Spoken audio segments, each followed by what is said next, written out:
আমি এমন একটি আসন থেকে নির্বাচনে প্রতিদ্বন্দ্বিতা করে বিজয়ী হয়েছি যে আসনে ৪৬ বছর পর এই প্রথম বিএনপির একজন সংসদ সদস্য নির্বাচিত হয়েছে এবং এই আসনটি বাংলাদেশের মধ্যে অত্যন্ত গুরুত্বপূর্ণ। বাংলাদেশ যে কয়টি বিষয় নিয়ে গর্ব করে তার অধিকাংশ বিষয় আমার এই নির্বাচনী আসনে রয়েছে। বাংলাদেশের দ্বিতীয় সমুদ্র সৈকত কুয়াকাটা এই ১১৪ পটুয়াখালী ৪ নির্বাচনী আসনে অবস্থিত। এখানে এই সরকারের আজকে যে বিদ্যুৎ সমস্যা, এই সমস্যার ২৬৪০ মেগাওয়াট বিদ্যুৎ আমার উপজেলা থেকে জাতীয় গ্রিডে দেওয়ার সক্ষমতা আছে। এখানে বাংলাদেশের একটা তৃতীয় সমুদ্র বন্দর আছে, কিন্তু সরকারের অব্যবস্থাপনার কারণে বিশেষ করে গত ইন্টেরিয়াম গভর্নমেন্ট এটার কার্যক্রমকে বন্ধ রাখার কারণে এই সমুদ্র বন্দরটিকে সচল করা যাচ্ছে না। একদিকে যেমন আমার এই গৌরবের বিষয় আছে, অন্যদিকে আমার এখানে কিন্তু বহু কষ্ট বেদনার বিষয় আছে। কুয়াকাটা আমাদের জাতীয় সম্পদ, কিন্তু রাষ্ট্রীয়ভাবে এই কুয়াকাটাকে উন্নয়ন করার জন্য এখনো পর্যন্ত কোনো কার্যক্রম গ্রহণ করা হয় নাই। আমি মাননীয় প্রধানমন্ত্রী দৃষ্টি আকর্ষণ করছি, কুয়াকাটা যেমনিভাবে বাংলাদেশের একটি গুরুত্বপূর্ণ পর্যটন কেন্দ্র, যদি কুয়াকাটাকে আমরা একটি আন্তর্জাতিক মানের পর্যটন কেন্দ্র হিসেবে গড়ে তুলতে পারি, তাহলে যেমনিভাবে পর্যটকরা ওখানে আকর্ষিত হবে, যেমনিভাবে বিনিয়োগ ওখানে বাড়বে, তেমনিভাবে কর্মসংস্থান থেকে শুরু করে ওই অবহেলিত অঞ্চলে একটি অর্থনৈতিক গতি সেখানে সৃষ্টি হবে। আর আমি আরেকটু বিষয় আমি মাননীয় প্রধানমন্ত্রী দৃষ্টি আকর্ষণ করতে চাই, আমাদের ওখানে যে তৃতীয় সমুদ্র বন্দরটি আছে, এই সমুদ্র বন্দরটি যদি আমরা চালু করতে পারি এবং ওখানে যদি একটি অর্থনৈতিক অঞ্চল প্রতিষ্ঠা করতে পারি, তাহলে আমার মনে হয় ওখানে ব্যাপক কর্মসংস্থান সৃষ্টি করা যাবে, অর্থনৈতিক গতি সঞ্চার করা যাবে। আমি আমার বক্তৃতার শুরুতে আজকে মহামান্য রাষ্ট্রপতির উপর ধন্যবাদ প্রস্তাব, আমি মাননীয় রাষ্ট্রপতিকে ধন্যবাদ জানাই।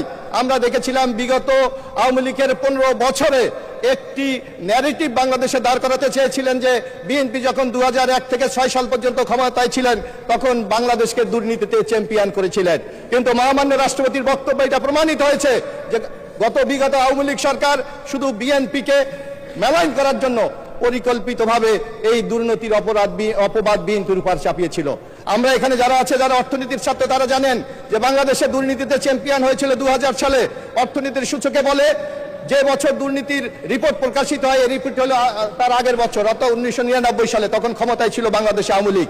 ১৯৯৯ সাল, ২০০০ সাল, ২০০১ সাল, এই ৩ বছরে দুর্নীতির চ্যাম্পিয়ন হয়েছিল বাংলাদেশ। তখন আওয়ামী লীগ ক্ষমতায় ছিল, শেখ হাসিনা ক্ষমতায় ছিল, কিন্তু আমাদের নেতৃত্ব খালেদা জিয়া ক্ষমতায় এসে এই দুর্নীতিকে হ্রাস করে ২০০৬ সালে আমরা যখন ক্ষমতা হস্তান্তর করি, তখন দুর্নীতি সূচকে বাংলাদেশ ১৩তম অবস্থানে করেছিল, অর্থাৎ দুর্নীতির লাগাম টেনে ধরেছিল বিএনপি।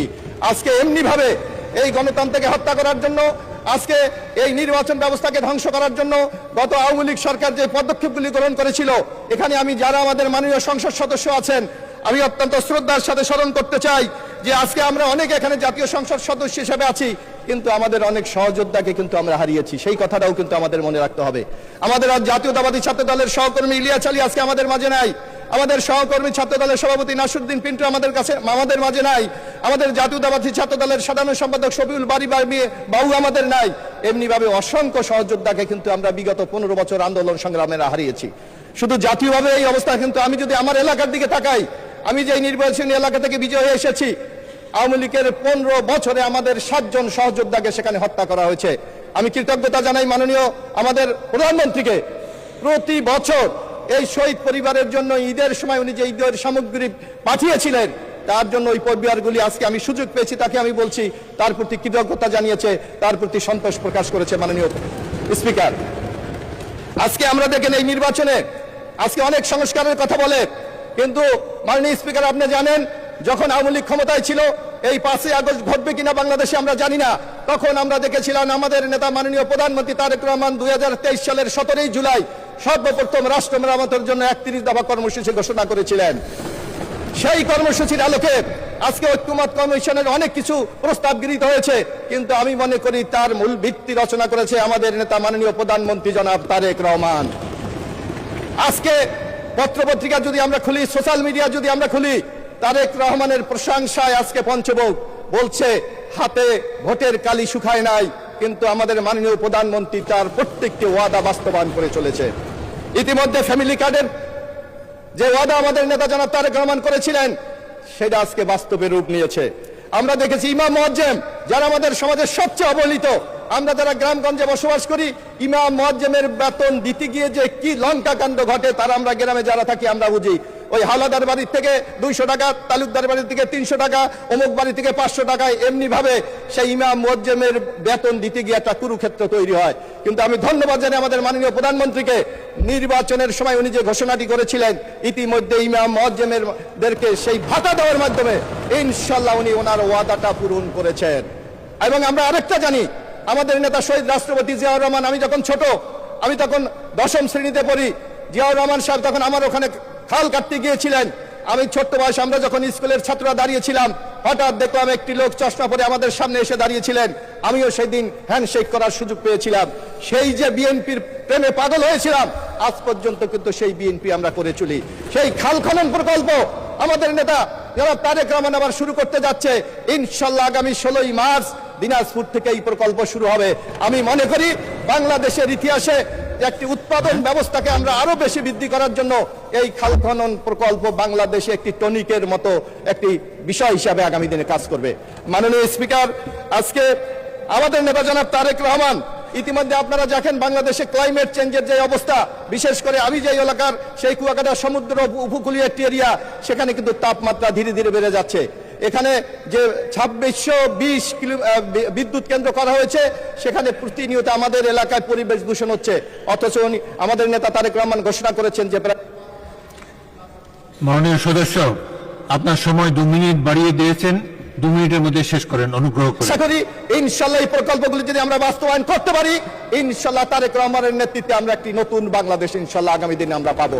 মাননীয় স্পিকার, আমি একটু আমার এলাকার দুই একটি সমস্যার কথা আমি বলতে চাই। এখানে আমার যারা মাননীয় সংসদ সদস্যরা আছেন, বাংলাদেশে প্রায় 455টি উপজেলা আছে, কিন্তু একটা মাত্র উপজেলার আমি বাসিন্দা, রাঙ্গাবালী উপজেলার কলাপাড়া, রাঙ্গাবালী নিয়ে 114 পটুয়াখালী 4 নির্বাচনী আসন। সেই রাঙ্গাবালী উপজেলায় কোনো হাসপাতাল নাই। আমি মাননীয় স্বাস্থ্যমন্ত্রী, আমি প্রধানমন্ত্রীর দৃষ্টি আকর্ষণ করব, একটা মাত্র উপজেলা যেখানে কোনো হাসপাতাল নাই, অনিত বিলম্বে সেখানে যাতে একটি হাসপাতাল তৈরি করা যায় সেই ব্যবস্থা গ্রহণ করার জন্য আমি বিনীত অনুরোধ জানাবো। আমরা নির্বাচনে, আমি জানেন আমার ওখানে একটি থানা আছে, মহিপুর থানা। আমি আশা করি মাননীয় প্রধানমন্ত্রীর দৃষ্টি আকর্ষণ, নির্বাচনে আমাদের অন্যতম একটা কমিটমেন্ট ছিল এই থানাটাকে আমরা উপজেলায় রূপান্তরিত করব। আমি আশা করি নির্বাচনের অঙ্গীকারকে বাস্তবায়ন করার জন্য মাননীয় প্রধানমন্ত্রী জনাব তারেক রহমান প্রয়োজনীয় ব্যবস্থা গ্রহণ করবেন। এছাড়াও আমার এলাকায় নানা সমস্যা আছে, নদী ভাঙ্গন। আমার ওখানে রাঙ্গাবালী একটি উপজেলা, আপনারা জানেন সমুদ্র বেষ্টিত, যেমন সেন্ট মার্টিনে অনেকে গিয়েছে, হয়তো রাঙ্গাবালী যায় নাই। একটা সমুদ্র পাড়ি দিয়ে আমার একটা উপজেলায় যেতে হয়। সেখানে যদি 4টা ইউনিয়নে আমরা যদি একটা ব্রিজ করে দিতে পারি, তাহলে 4টা ইউনিয়নের মধ্যে কিন্তু একটা সংযোগ সড়ক করা সম্ভব। আমি মাননীয় স্থানীয় সরকার মন্ত্রণালয় আছে, ইতিমধ্যে সেই মন্ত্রণালয়ে ইতিমধ্যে প্রকল্প জমা আছে। 160 কোটি টাকা যদি দেওয়া যায়, তাহলে সেই ব্রিজটি করে 4টা ইউনিয়নের মধ্যে একটা আমরা সংযোগ সড়ক গড়ে তুলতে পারি। আমি আজকে এই সংসদের মাধ্যমে আমি আবারও মাননীয় প্রধানমন্ত্রী আমাকে নমিনেশন দিয়ে আজকে এখানে বিজয় করে আনার জন্য তার প্রতি কৃতজ্ঞতা জানাচ্ছি, এবং আগামী দিনে যে একটি সুখী সমৃদ্ধ বাংলাদেশ গড়ে তুলবে, সেই বাংলাদেশ গড়ায় তার একজন সহযাত্রী থাকার অঙ্গীকার ব্যক্ত করে আমার বক্তব্য এখানে শেষ করছি।